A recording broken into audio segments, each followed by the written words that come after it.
Welcome to Dare a New Belief, a place to discover what is possible for your life after the loss of a loved one, and where you will find inspiration, insight, support, and love, and hopefully a bit of laughter to help you through your day. Now, here's your host, Nada Hogan.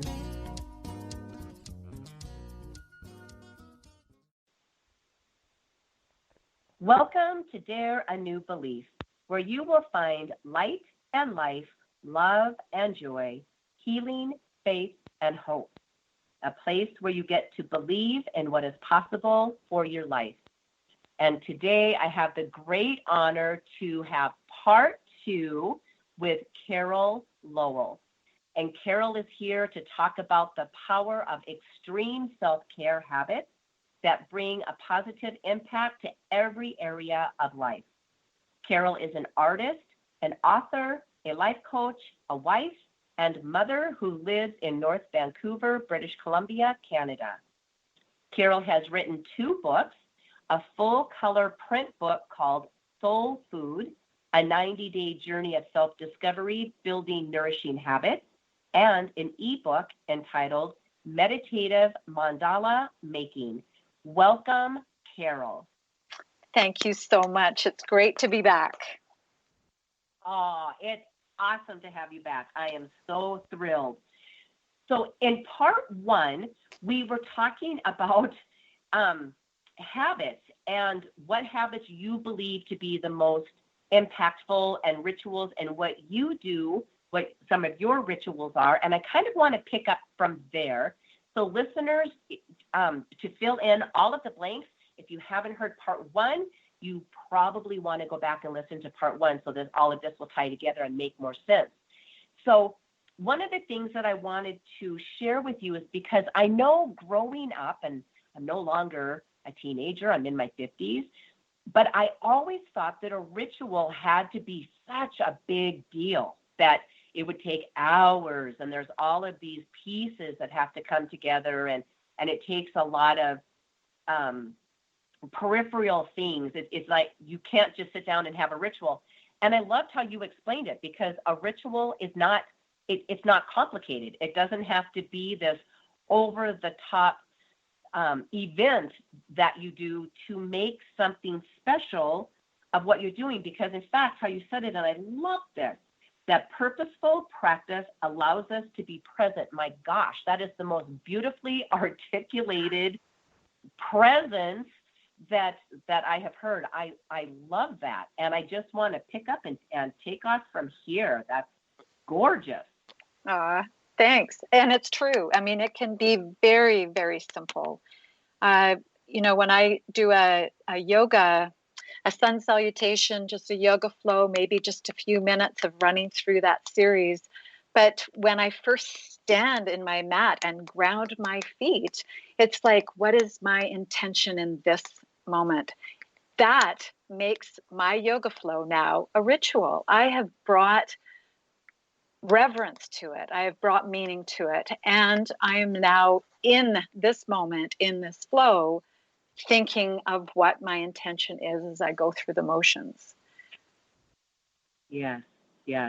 Isn't that, I mean, it's so, it sounds like it is so simple, and it is so profound. And that is the stuff that at least I've discovered in my life, and many of the people that, and many of them that we know in common from Dream Builder coaching or Life Mastery Consultant, that would say the same exact thing, that it always seems like it is so very simple, but the profound effects, and then it's a matter of actually doing it, because sometimes we think that things that are so simple, if it doesn't take a whole lot of work, if I'm not sweating and struggling, then it probably isn't all that important.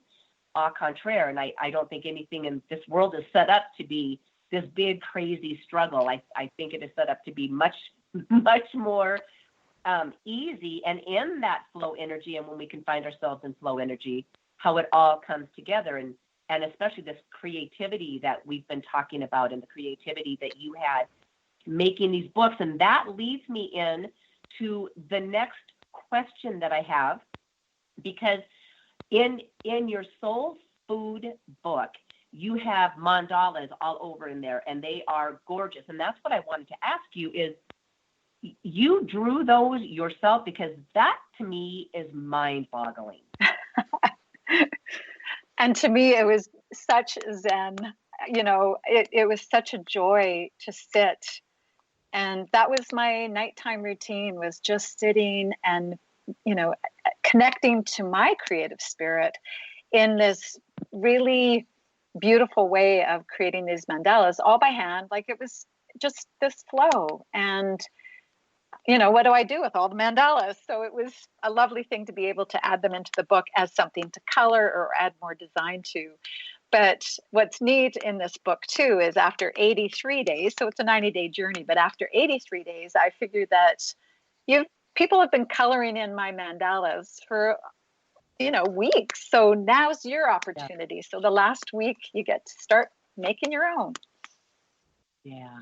And so we get to tap into our own creative spirit. And I love that, right? Because we are all from the Creator, and it is so embodied in us. It's innate in us to be creative. And I think that creativity has just been trained out of us, because I can tell you, for one, through doing your book, it's like, what? You want me to do this now? And it's the very first place I went to. I'm not an artist. I can't do this. I don't know how to do this, and my lines are not going to be straight and beautiful. And so I wanted to shut myself down, but decided just to take that step and do it. And it's not going to be perfect, but it will be my own creative expression, and just do what felt right in that moment. And it is such a beautiful way to tap into our own creativity, and who knows what we're going to discover from that. And it's back to that imperfect action, right? I mean, when we do things by hand, that's the beauty of human-made things, is they're not going to be perfect. They're not machine-made. They're made lovingly by the hands of humanity. And so the imperfections are what bring it light and life. Yes, absolutely. Absolutely. Carol, how can a daily practice help us deal with trauma and other life challenges? What's your take on that? Well, I think it allows doing these practices that ground us in ourselves and ground us in connection to a higher life force that flows through us, allows us to know we're not alone. No matter what we face, we're never alone. But it also, in doing practices that allow us to know ourselves better, our thoughts, our feelings, meditation and writing, and recognizing what we're grateful for, even in moments where we are dealing with grief or challenges in our lives. It's a practice that can allow us to know ourselves better and to find the gem, the pearl within the experience we're having. Because ultimately, no matter what happens in our lives and whatever we face, as long as we're still breathing, we get to take the opportunity to see this experience for how it can make us better into tomorrow. Or we could bury ourselves and lose ourselves. And really, I mean, it is that term, lose ourselves. Well, what does that mean? We've lost our connection to the spirit that is us, animated in this human form. So I see these practices as being a way of finding compassion for ourselves and our situation and others. It allows us to have patience to journey, however long this journey might take us. Everybody deals with their grief and sorrow in their own way. But in knowing ourselves better, and again, that ritual of taking the time out, to really take care of us, is part of a process for us being able to show up the best way we can in each of our moments. Yeah, absolutely. Beautifully said. Beautifully said. And that leads me directly into this next question that for me is so profound, how this happened to you and how you came through this. And this is all about, I believe it was 10 years ago that you started noticing that you had lost some vision, your peripheral vision, and had discovered that you had a medical concern. And through, I mean, everything that you're talking about is foundational to how you came through this. And I would love for you to share this in your own words, if you would be willing to do that for the listeners. Absolutely. So 10 years ago, just a little over, I started to have some peripheral vision loss. And I went through the motions of seeing an eye doctor who couldn't see what it was, couldn't understand what it was, who sent me on to another specialist. And in the meantime, I did my Google search and was going through possible reasons why you have peripheral vision loss. And it up comes many things, disease and whatever, including brain tumor. And it was at that moment that, you know, a little spark of fear rises up, and it's like, nope, I'm not going to do that. I'm not going to allow fear of an unknown fuel my todays. I'm going to wait for the proper channels and find out what the diagnosis is. And a few months later, going through seeing different specialists, it did come through that I had a brain tumor. And I think the beauty of having had that little spark and the awareness, because really what we're talking about here is awareness work. I had the awareness that fear was rising up, and yet it was something that was an unknown. I didn't know that was what it was going to be. And so I made that very conscious decision to not allow that to be where I was going to put my focus. And so months later, when I went through all the channels and that ended up being the diagnosis, I actually was had already surrendered in a sense. So I accepted, okay, I have a brain tumor, and now what? And the next step was to have surgery, which, again, having these practices, which I've really had for so long, that even 10 years ago, my response was one of gratitude, that this is something that can be dealt with. There are people that want to do it. Like, who wants to open up a skull and get to a tumor in a brain? I am so grateful for the people that do that. I was in a hospital with a teaching hospital, so there were many, many students that were part of this whole procedure. And I am grateful for each one of them to have a desire to help others. And I was very accepting of the experience.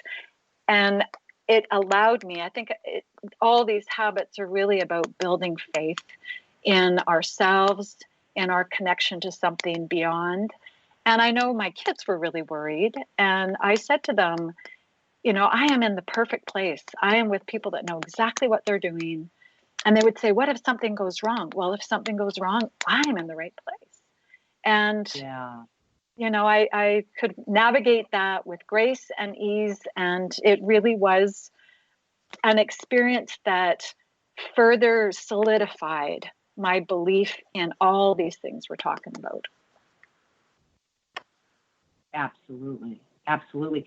So, I mean, I'm fascinated by this, because the thing that keeps running through my head is I would see people being so angry, afraid, and right behind fear, or behind anger is always fear, but not in this place of how you said this is just amazing to me, that you were in the place of gratitude, that there's people that even want to do this. Like, I am so grateful. I don't even know if that would have crossed my mind, that I'm grateful that there's people that want to get in there and see a brain and have studied all of those years to learn how to do that. And while you're going through that, because I don't think, and thank God for all of your practices, because I believe that's, and that's what you had just reiterated, that is what helped to get you through there, building these, or get through this, and be in such a place of accepting of the experience and going through it with grace and ease.